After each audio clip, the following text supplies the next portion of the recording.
वाशिम जिल्ह्यात मागील 18 तासापासून धोधो पाऊस बरसतोय।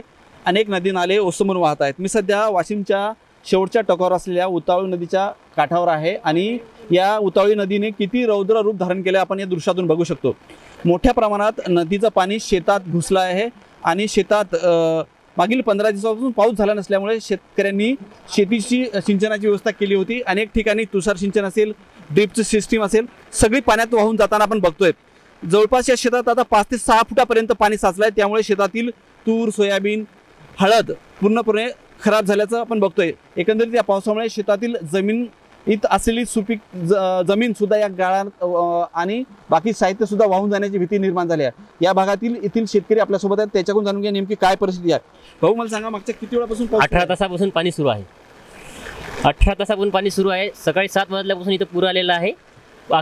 पूर्ण जी ड्रीप असते शेतातली ती वाहून गेलेली आहे। हळदीचं मोठ्या प्रमाणात नुकसान आहे, सोयाबीनचं पण नुकसान आहे। तुम्ही पाहू शकता दारकुंपणापर्यंत पाणी आहे, किमान 7 फुटापर्यंत इथं पाणी साचलेलं आहे। आणि सर्व आम्ही आतापर्यंत हा पहिला पाणी आहे, पहिला पूर आहे, त्याच्यामुळं ड्रीप पाईप सर्व वाहून गेलेले आहेत।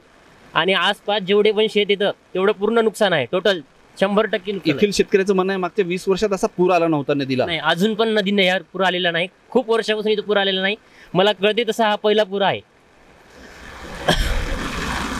एकंदरीत मोठ्या प्रमाणात शेतकऱ्याचं नुकसान झालं आहे। काही मागणी कोणी प्रशासक अधिकारी इथून येऊन बघितलं का, काय पाहणी केली आहे का? कोणत्याही अधिकाऱ्यांना सकाळपासून इथं कोणीही आलेलं नाही। आमचे इथं मांगूळचे आमदार आहेत, त्यांनी पण अजून इथं पाहणी केलेली नाही।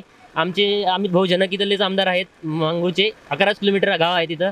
अजून आमच्या आमदारांना पण इथे येऊन पाहणी केलेली नाही। त्या खास म्हणजे हे गाव त्यांचं आहे, ते इथून अजून कधी येऊन पाहिलं नाही। मोठ्या प्रमाणात बरसलेल्या पावसाचा परिणाम आपण बघतोय, मात्र दुसरीकडे प्रशासनाच्या अधिकाऱ्यांनी सुद्धा येऊन पाहणी सुद्धा केली नसल्याचं भीषण वास्तव आहे।